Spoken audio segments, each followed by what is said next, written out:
Ada yang masih ingat apa itu alel? Kromosom ya, Pak? Kromosom, Pak. Ya, kromosom. Kromosom yang seperti apa?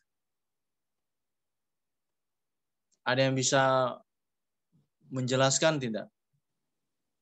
Kan ini kromosom, artinya di dalam kromosom itu apa komposisi kromosom? Ada itu, Pak, genetik. Mungkin sepasang gen.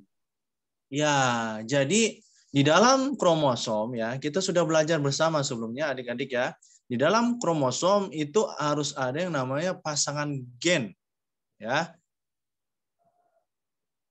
Dengan catatan kromosom yang bersifat apa? Homolog ya. Jadi bisa diartikan alel ini adalah pasangan gen ya, adik-adik ya. Yang letaknya di mana? Letaknya pada kromosom homolog. Yang tentunya menunjukkan sifat ya. Sifat yang sama di antara tetuanya atau parentalnya ya. Jadi pasangan gen yang terdapat pada kromosom homolog yang ya mereka menunjukkan sifat alternatif sesamanya. Artinya seperti ini. Kalau yang satu misalnya membawa sifat A, berarti yang satu juga dia akan membawa paling 50% sifat A juga gitu ya. Jadi mereka sangat filialnya atau keturunannya pasti akan membawa yang namanya paling sedikit 50% ya sifat dari gen. Makanya alel itu adalah pasangan gen yang terdapat pada kromosom homolog yang menunjukkan sifat alternatif sesama. Nah, di hari ini kita membicarakan tidak hanya alel, tetapi juga alel ganda. Wah, ternyata ada alel ganda. Kira-kira nih, kalau kita berbicara alel ganda, tadi kan kita sudah tahu ya konsep alel itu seperti apa. Kita masuk lagi lebih dalam alel ganda. Alel ganda itu yang seperti apa? Kira-kira alel ganda itu yang seperti apa? Misal di sini Gen yang menempati lokus. Bagaimana? Siapa tadi yang menjawab? Tolong sebutkan namanya ya. Krisnawati, Siapa? Pak. Krisnawati? Ya, Trisnawati. Ya, bagaimana Trisnawati? Alel ganda yaitu satu gen sel yang menempati lokus. Ya, satu gen yang ditempati lokus, yang menempati lokus. Kemudian? Dalam kromosom. Ya. Jadi ada satu gen ya, spesifik ya gennya ya. Tidak serta-merta gen-gen yang yang umum, tapi gen spesifik yang menempati lokus yang sama dalam satu kromosom. Nah, pertanyaan lagi, lokus itu apa? Ada yang mau menyatakan lokus itu apa? Nah, kalau kita berbicara masalah lokus ya, jadi kalau gen itu menempati satu tempat yang spesifik, nah inilah rumahnya, yaitu lokus. Ya, makanya lokus itu diartikan sebagai lokasi spesifik suatu gen di sepanjang kromosom. Jadi kalau si gen yang tadi ini, yang di alel ganda ini, dia harus menempati lokus, ya. Lokus yang apa? Yang spesifik, tidak sembarang, ya. Gen itu letaknya di sini enggak. Dia ada tempat yang spesifik, ya. Makanya di sini dikatakan alel ganda itu ya adanya lebih dari satu ya alel pada satu gen. Makanya alel ganda bisa juga alel ganda ini akibat dari mutasi DNA adik-adik ya. Perlu diingat ya. Jadi mari kita lihat bersama tentang alel ganda yang kita pelajari pada hari ini. Nah, ini ya. Jadi ada tempat, ada lokasi yang namanya lokus ya. dalam sebuah kromosom. Nah, tidak hanya satu alel ya, atau dua pasang alel, bahkan lebih dari dua ya. Nah, makanya di sini disebut sebagai alel ganda atau biasa dimaknai dengan multiple alleles. Ya. Seperti itu. Apakah slide Bapak bergerak, adik-adik? Masih di slide 2, Pak. Di slide 2, Pak.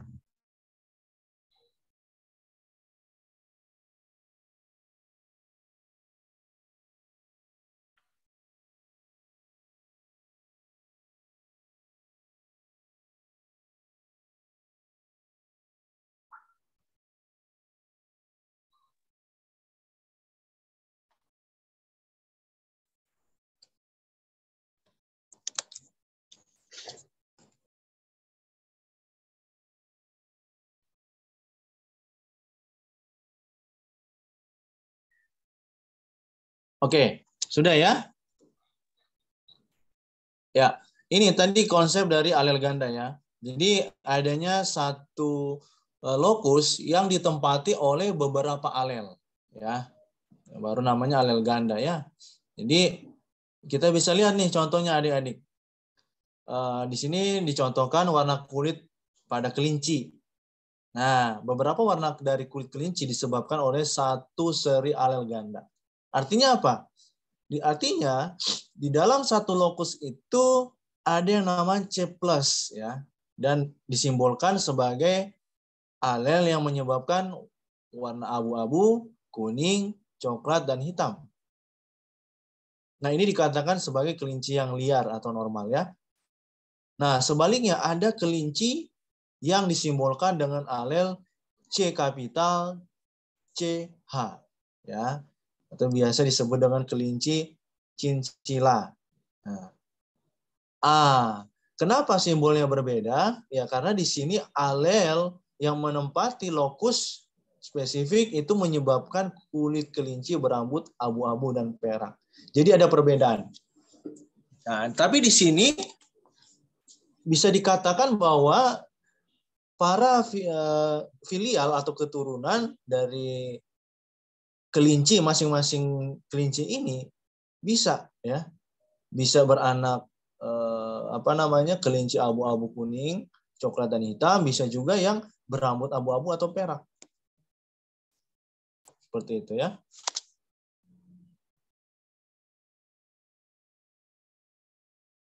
Ya, tidak apa-apa, Trisnawati.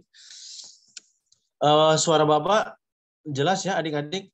Di sini juga jaringannya seperti jaringan kurang bersahabat, tapi tidak apa-apa. Oke, kita lanjut ya. Nah, di sini kemudian ada yang namanya kelinci Himalaya ya.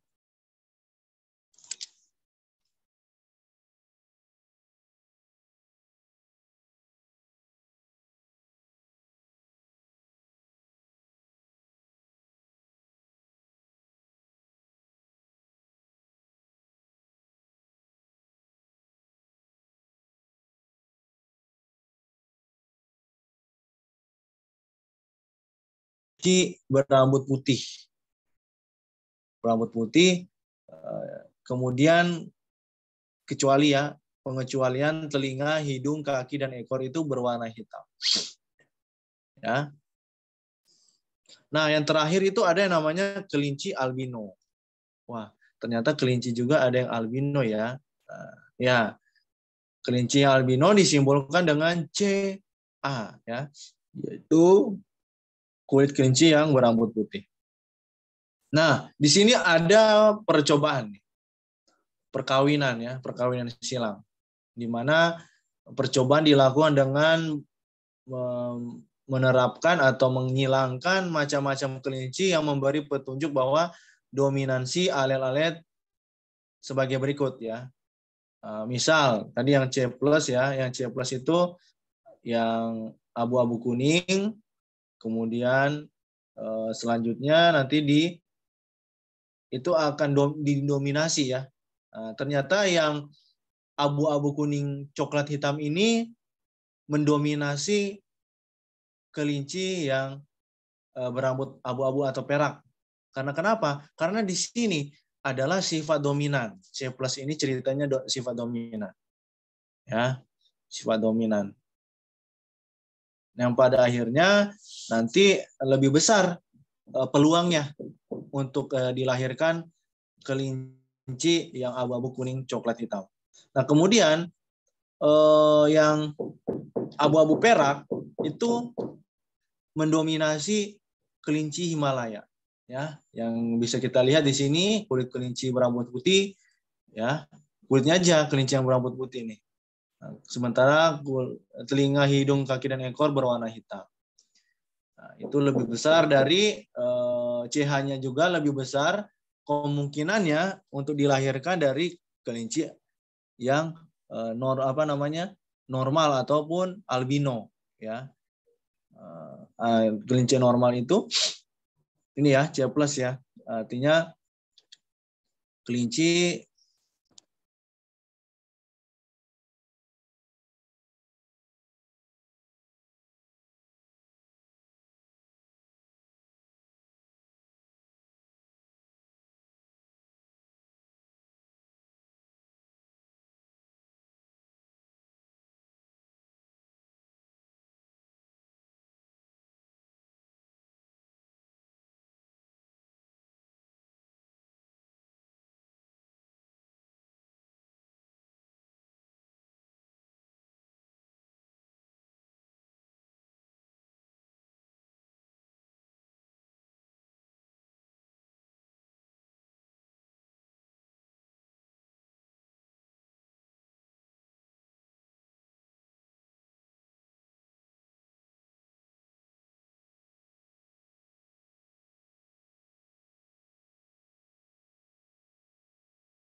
ya, sorry ya, jaringan Bapak ini.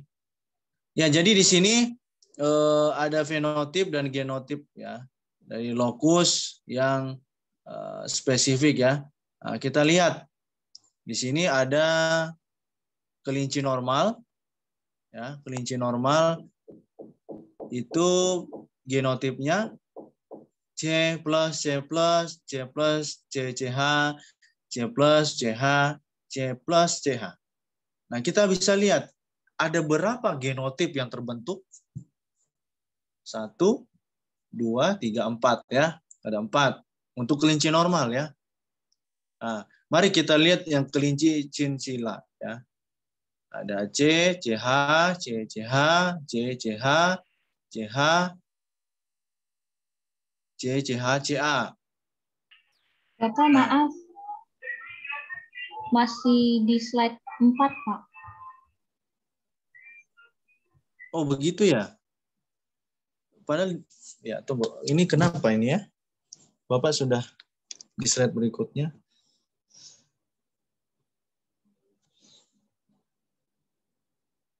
Ya.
Oke, kita lanjut ya, adik-adik.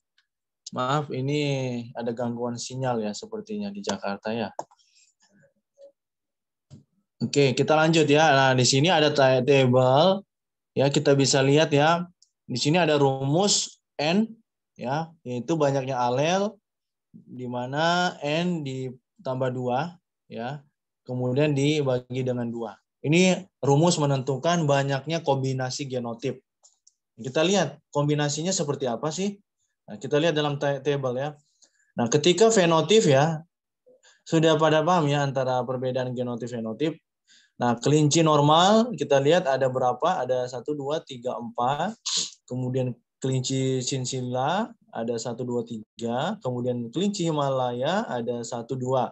Dan yang albino terbentuknya hanya 1 ya. Kemungkinan besarnya hanya 1 ya. Karena kenapa? Ya karena albino ini hanya menempatkan lokus yang spesifik ya. Ini berarti termasuk ke dalam yang resesif ya.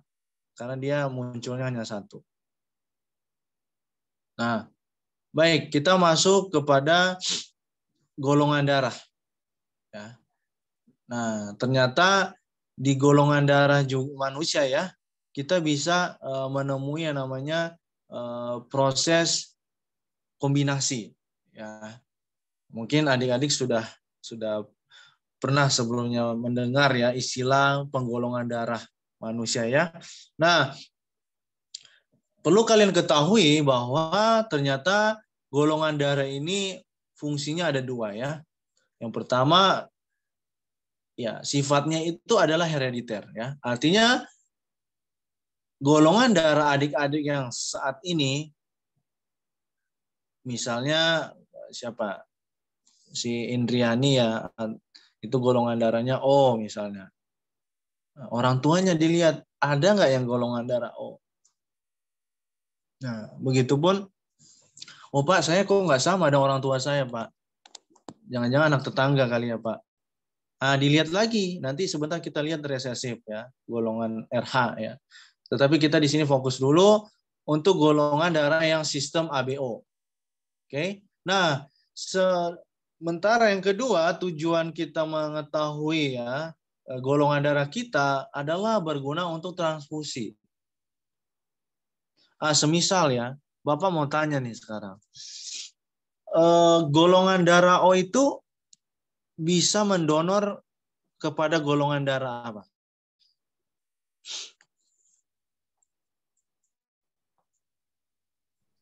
Kalau setahu saya cuma sama O doang, Pak. Ya, alasannya?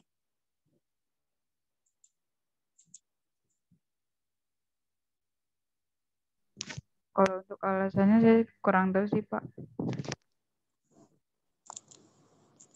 Kalau misalnya ya menerima ya, kalau si golongan darah O, misalnya siapa yang golongan darah O di sini? Saya, Pak.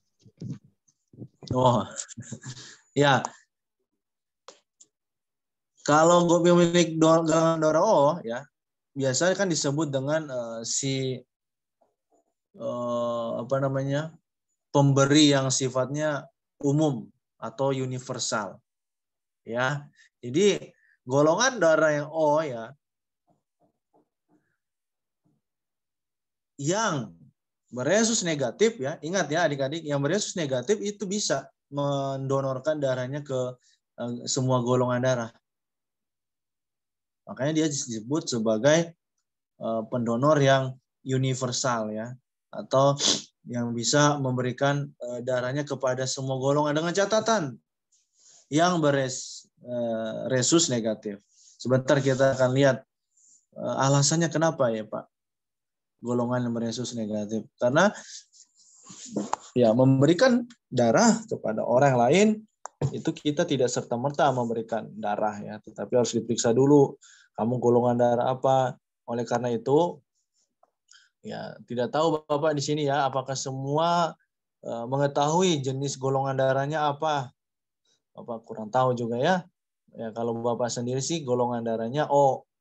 Nah, alangkah lebih baiknya kalian tahu golongan darah kalian itu apa, supaya ketika ditanyakan biasanya ya di mana di grup gitu ataupun ada kerabat keluarga yang meminta tolong, siapa yang memiliki golongan darah. Nah, itu kalian sudah tahu ya.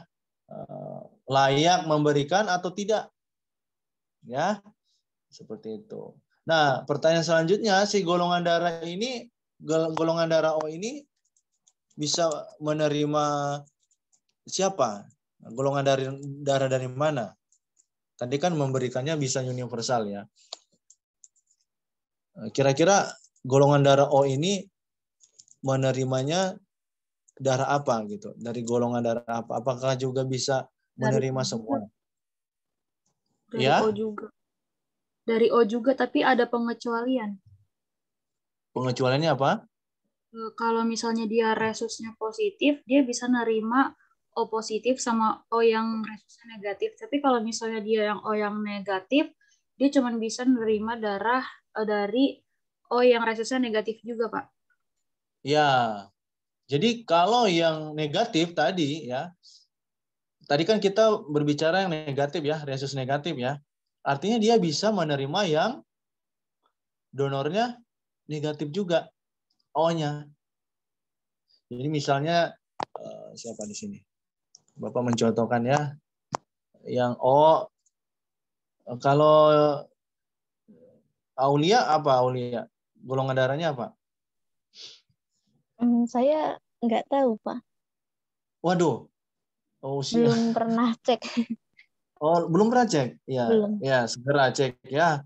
Karena nanti berkaitan dengan misalnya kalian juga itu wajib loh mendonor darah kepada orang lain. Kenapa? Karena kita ada namanya regenerasi ya, pembaruan sel-sel darah ya. Kita wajib ya. Bapak secara pribadi sudah mendonorkan darah itu kurang lebih 3 kali ya adik-adik.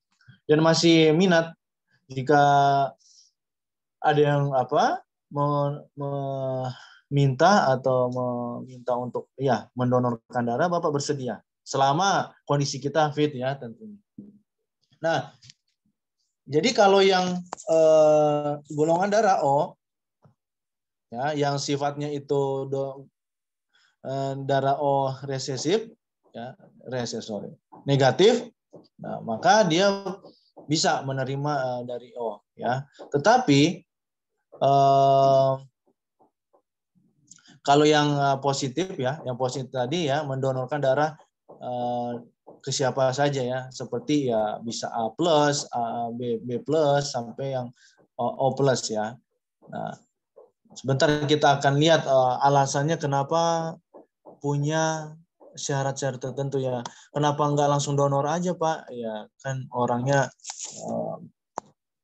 perlu sekali bantuan. Tetapi situ ada alasan biologisnya ya. Nah, kita lihat nih. Ternyata golongan darah ya dengan sistem ABO ini ya terdiri dari 3 bagian ya adik-adik ya. Ada yang eritrosit ya dan leukosit itu disebut dengan apa? Sel-sel darah ya. Kemudian ada bagian plasma darah ya. Ya, jadi plasma darah ini ketika dikurangi dengan fibrinogen ya. Ada yang paham tentang fibrinogen? Di sini kan ada plasma dikurangi katanya fibrinogen ya. Nah, fibrinogen itu apa? Ya, kalau kita pernah ya mendengar istilah faktor I ya. Jadi fibrinogen itu biasa disebut dengan faktor I. Faktor I itu apa? Ya, faktor I itu protein ya, protein plasma ya. Perannya untuk apa adik-adik? Pasti sudah paham semua. Ketika kalian terluka kakinya ya, berdarah gitu ya. Nah, fibrinogen ini yang mengatasi perdarahan di bagian yang luka tadi. Karena kenapa? Dia punya yang namanya faktor I, yaitu protein plasma. Jadi si protein plasma ini yang nantinya memiliki peran dalam pembukuan darah. Nah, pertanyaannya siapa yang memproduksi fibrinogen? Kira-kira siapa yang memproduksi fibrinogen yang fungsinya ini untuk membeku darah? Yang tentunya mengatasi Ya, Trombosit ya, Pak?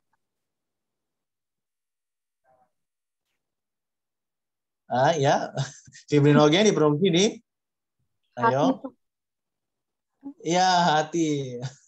Kalau trombosit itu bagian dari apa namanya, sel-sel darah. Nah, ini ada di slide ya, trombosit ya, keping-keping darah ya.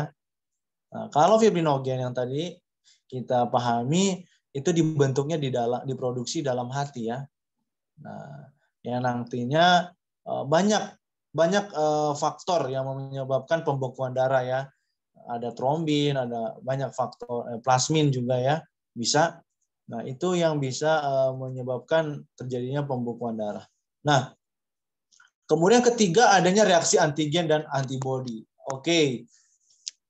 Jadi penggolongan darah sistem ABO ada 3 syarat, ada 3 faktornya.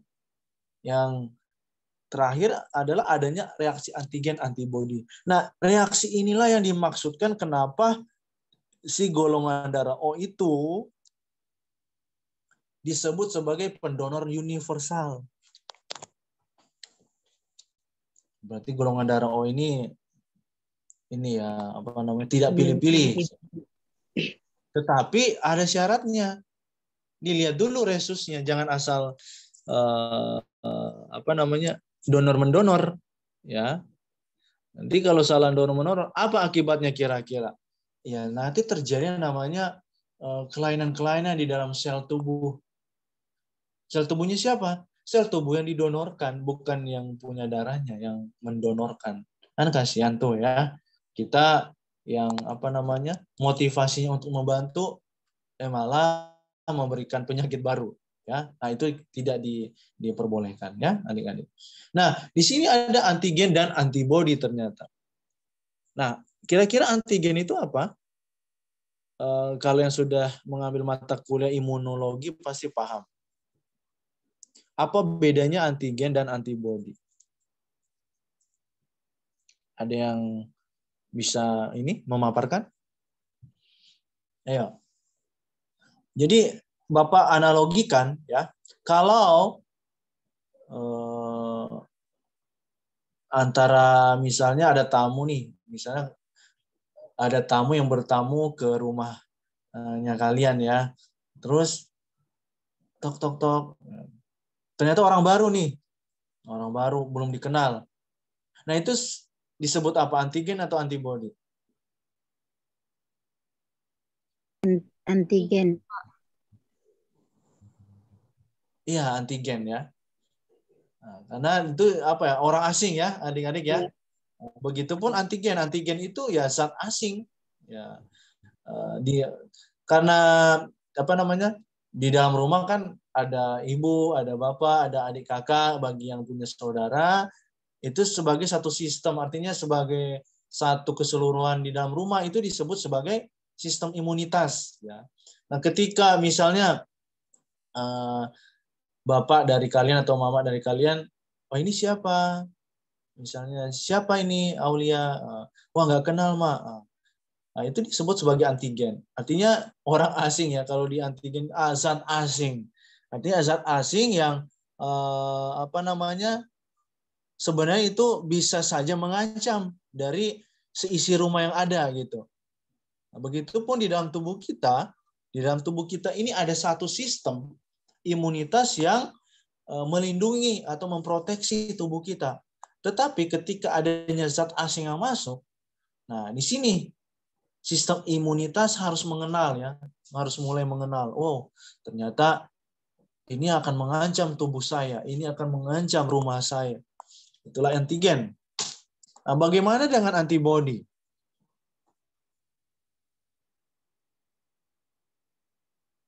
Zat kimia yang berada di aliran darah. Iya, itu oke, itu tempatnya ya, atau lokasinya. Nah, kira-kira fungsinya sebagai apa antibodi ini? Sistem imunitas tubuh. Nah, tadi kan apa namanya, sistem imunitas tubuh ya. Jadi antibodi ini adalah bagian dari apa? Sistem imunitas tadi. Ya. Jadi bisa dikatakan antibodi ini bentuknya seperti apa sih? Bentuknya ya pokoknya zat-zat protein ya, yang mengandung protein yang nantinya terbentuk ketika ada musuh di dalam tubuh yang masuk, di dalam sel tubuh masuk, baru dia terbentuk. Ya. Kalau tidak masuk, ya tidak akan terbentuk karena tidak ada pemicunya untuk dia boleh bereproduksi atau terbentuk di dalam tubuh manusia ya, seperti itu. Nah, ini ya 3 faktor yang menyebabkan golongan darah itu harus dibagi A dan B dan O seperti itu. Nah, kemudian lanjut, ternyata adik-adik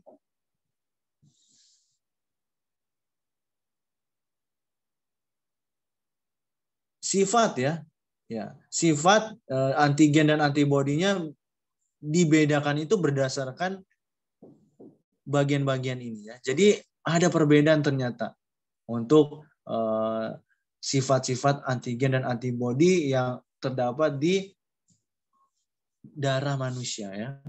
Ada yang namanya antitoksin ya. Artinya antitoksin ini ya bentuknya tadi ya kita sudah singgung antibodi. Nah, antibodi ini ketika ada musuh masuk di dalam tubuh, ya dia fungsinya adalah sebagai satpam tubuh. Jadi yang nantinya antibodi ini akan menetralisir antigen ya. Kan tadi antigennya zat asing ya, adik-adik. Artinya zat asing ini ya sifatnya tentunya toksik. Makanya disebut antitoksin. Nah, antitoksin ini bentuknya ya antibodi seperti itu ya. Nah, nantinya antitoksin ini ya memiliki tugas untuk menetralisir segala jenis bentuk antigen. Ya. Oh, berarti Pak ada antigen yang tidak bersifat racun ya, Pak? Nah, menurut kalian antigen itu semuanya bersifat racun atau tidak?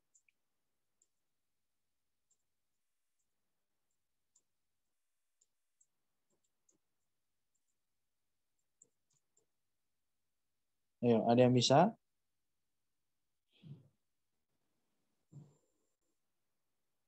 Ya. Kenapa di sini disebut bersifat racun? Ya memang semua jenis zat asing yang masuk ke dalam tubuh itu sifatnya adalah mengganggu segala sistem metabolisme di dalam tubuh manusia. Ya, contohnya apa? Ya, banyak berperan sebagai yang bersifat racun ya, bisa virus, bisa bakteri ya, bisa zat-zat senyawa ya, kimiawi yang memang sifatnya nanti menyebabkan disfungsi di dalam sel tubuh. Nah, itu semua disebut sebagai toksin ya, toksin yang bersifat racun. Seperti itu ya. Nah, kemudian ada faktor yang menyebabkan ya sifat antigen antibodi ini dibedakan. Yang berikutnya adalah lisin. Nah, lisin ini lebih spesifik lagi. Ya, ternyata lisin ini ya, bagian dari antibodi tadi ya, adik-adik ya. Yang dimana antibodi lisin ini bisa merusak ya. Antibodi yang merusak apabila antigen yang masuk adalah berupa sel-sel. Nah, justru ya ada spesifikasi ya, yaitu lisin ini yang bisa merusak sel-sel. Jadi misalnya antigen ini masuk, si racun tadi yang masuk, kalau dia, karena gini, ada antigen yang memang ada di dalam tubuh yang tidak terlalu mengganggu tubuh manusia ya. Karena kenapa? Karena sistem imun kita kuat tentunya. Tapi ada antigen yang memang akan membombardir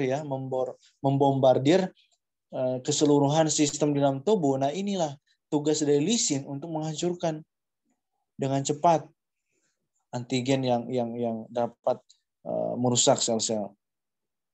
Nah, yang berikutnya adalah aglutinin. Ya, aglutinin.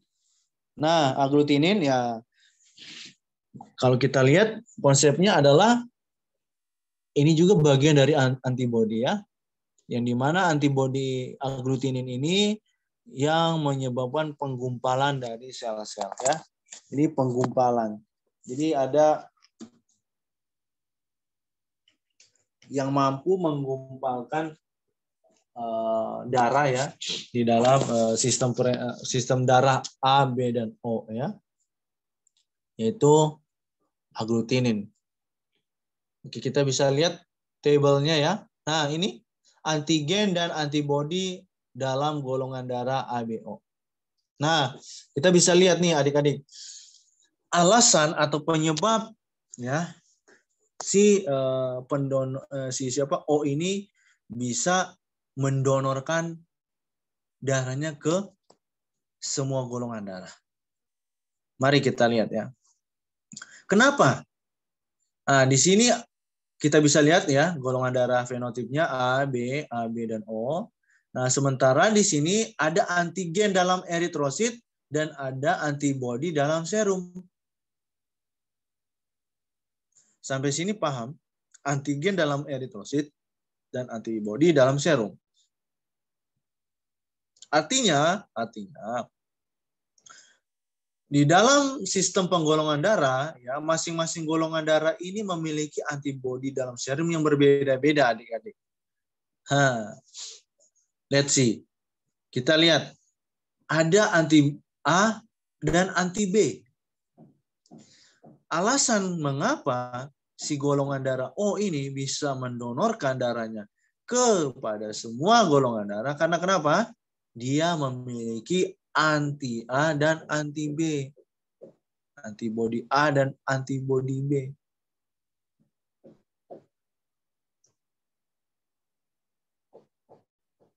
Sampai sini paham? Paham, Pak. Oke, paham ya. Kalau ada yang kurang jelas, silakan ditanyakan langsung ya, supaya bisa. Iya, tidak apa-apa, Luther. Oke, Luther sudah hadir ya. Oke. Selanjutnya, golongan darah O itu bisa menerima hanya golongan darah. O ini bisa menerima golongan darah apa, adik-adik? O aja, Pak. O saja. Karena kenapa? Antigen dalam eritrositnya itu tidak ada. 0. Ya. Nah, golongan darah O bisa menerima golongan darah O yang resus negatif atau positif. Atau bisa kedua-duanya.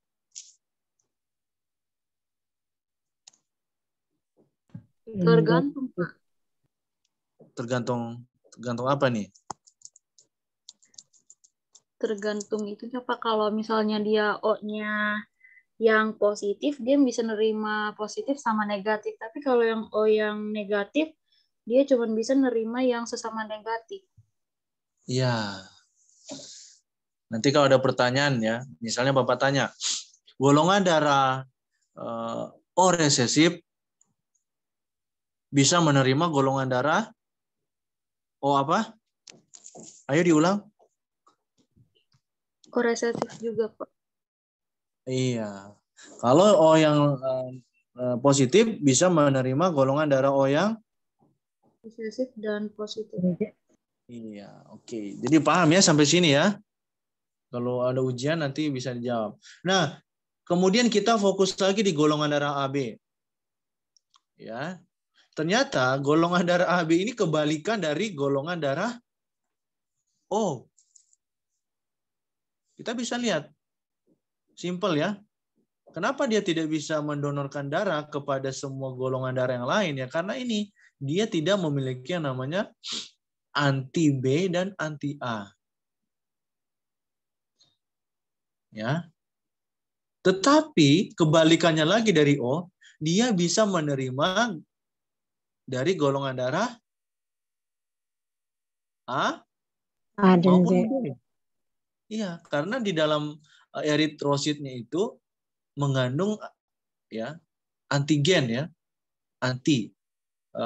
antigen dalam eritrosit ya. Nah, kalau golongan darah B ya, B itu bisa hanya mendonorkan ke golongan A, kemudian menerima golongan darah B. Kebalikan ya dari B, A pun demikian, dia hanya bisa mendonorkan ke darah. Kira-kira bisa nggak ke golongan darah A? Yang A ini.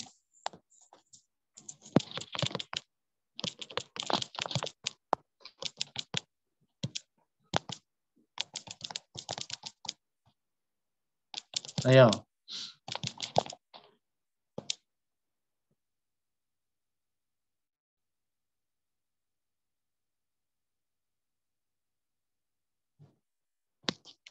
Halo? Iya, Pak. Si golongan darah A ini dia bisa mendonorkan kepada orang yang darah apa? B. A sama AB, Pak. Iya, A sama AB. Kenapa? Oke, kenapa tidak B saja? Karena di sini tabelnya B.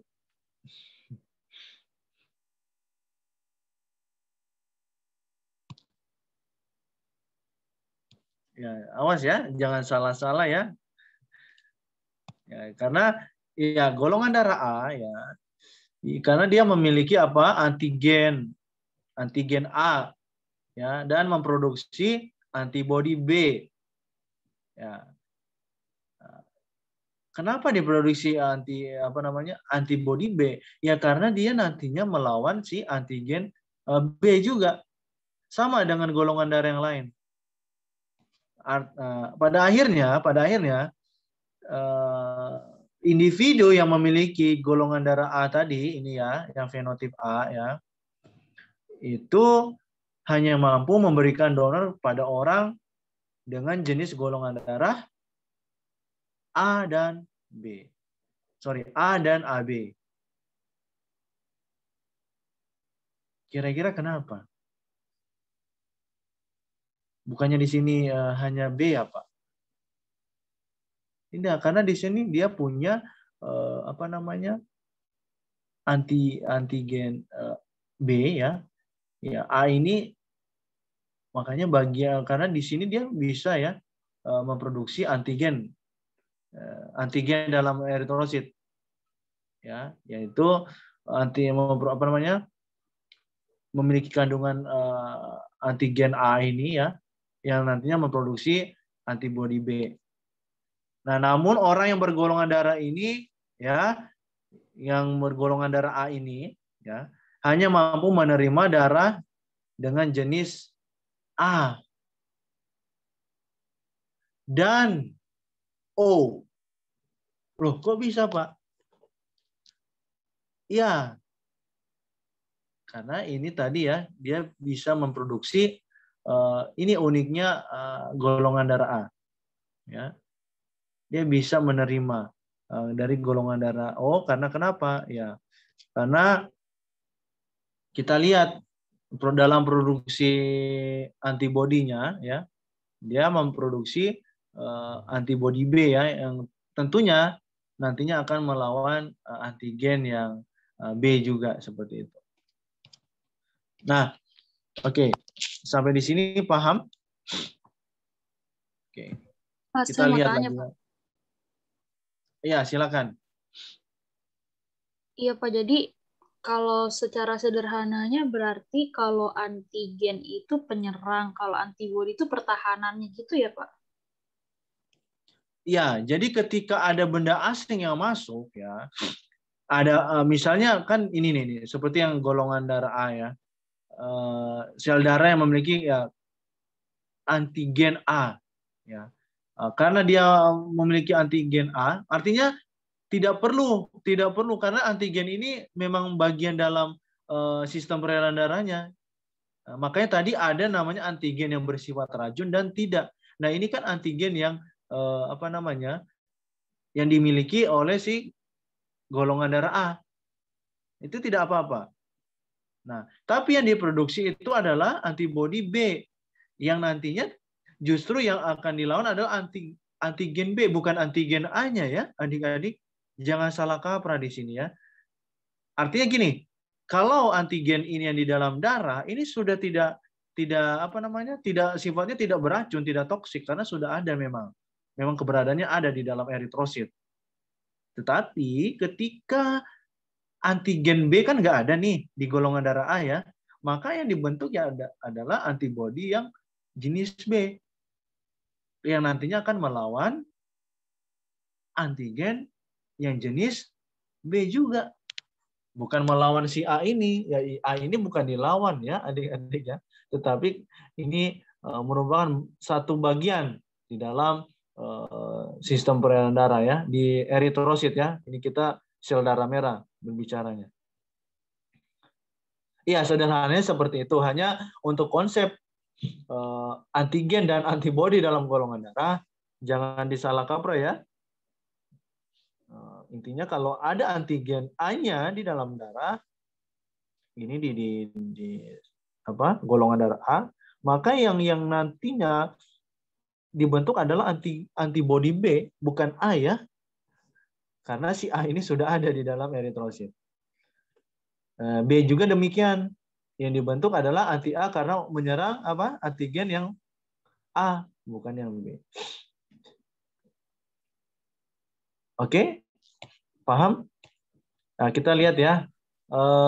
Nih gambarnya nih. Nah, jadi ya ada alasannya lagi yang lebih ini ya.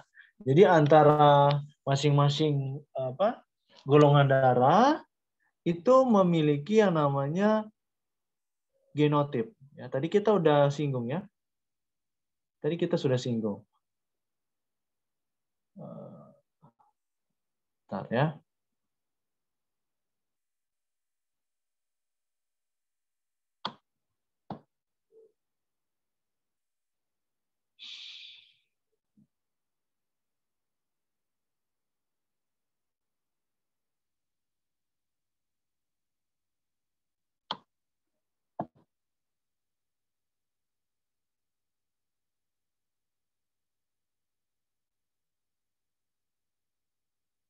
Nah, kita bisa lihat nih.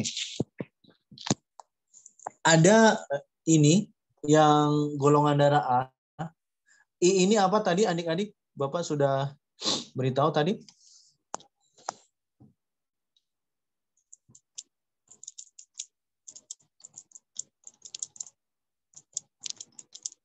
Ada yang bisa mengulang?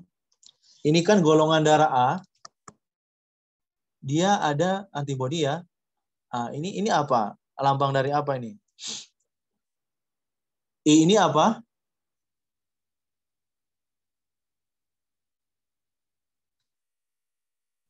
Fibrinogen, Pak.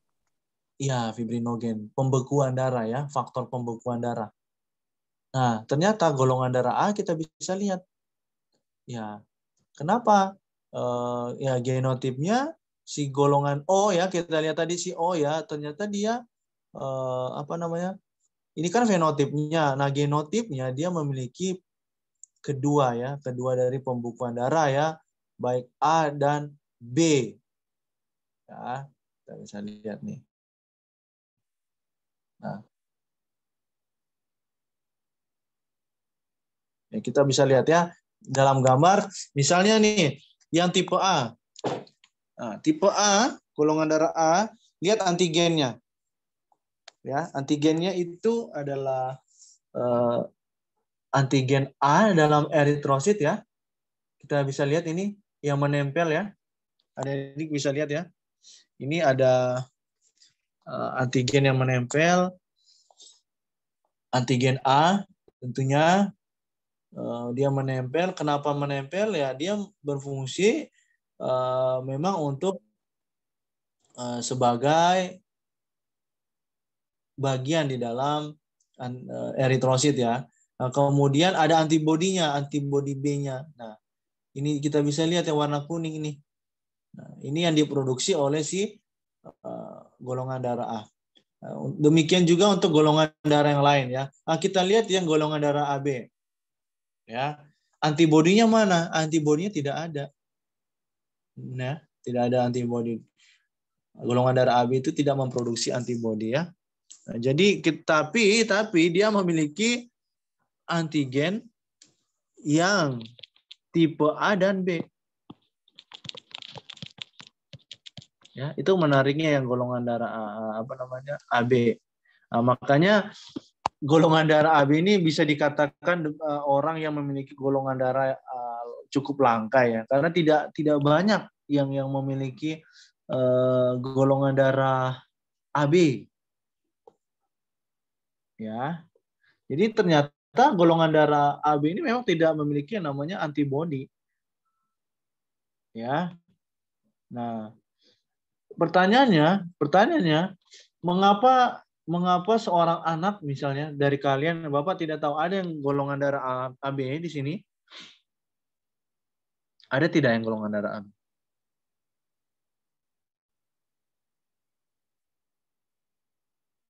Nah, kemungkinan ya kalau tidak ada, kemungkinan orang anak yang golongan darah AB ini karena apa? Ya, faktor pertama golongan darah ayah atau ayah dan ibunya itu sama-sama A atau B.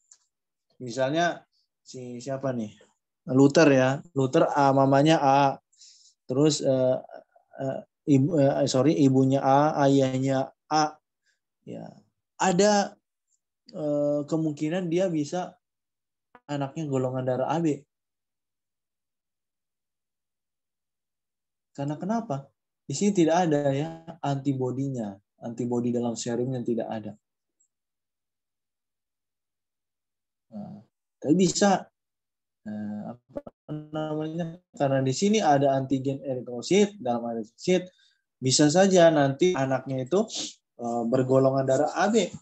Ketika golongan darah ayah atau ibu itu sama-sama, misalnya tadi ya ayahnya A, kemudian ibunya A, ya bisa saja nanti anaknya AB. Makanya jangan kaget nanti kalau misalnya kalian sama-sama punya pasangan, sama-sama golongan darahnya A, kok jadi anaknya AB ya Pak? Jangan kaget. Karena sudah seperti itu secara biologisnya ya. Mereka tidak memiliki yang namanya antibodi di dalam serum. Bisa saja probabilitas kemungkinan untuk AB-nya bisa akan lahir anak golongan darah AB. Nah, yang kedua, baik ayah maupun ibu sama-sama memiliki golongan darah AB.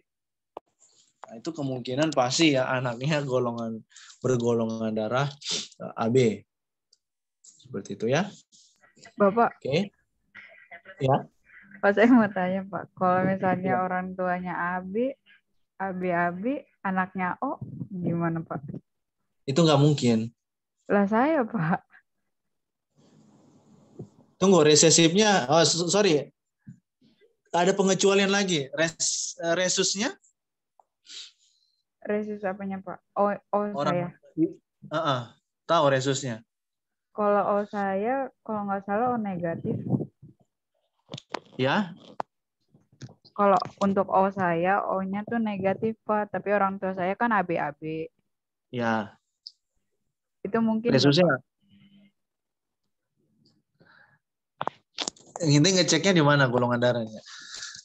Saya kan waktu itu donor darah kan Pak, terus dicek juga darahnya. Kalau orang tua saya kan emang dulu ada medis apa gitu, pokoknya mereka udah tahu golongan darah mereka itu AB gitu.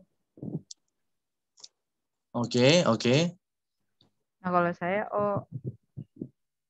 boleh tahu golongan darah resusnya untuk ayah dan ibu apa? Kalau itu saya kurang tahu Pak. Mereka bilangnya AB aja.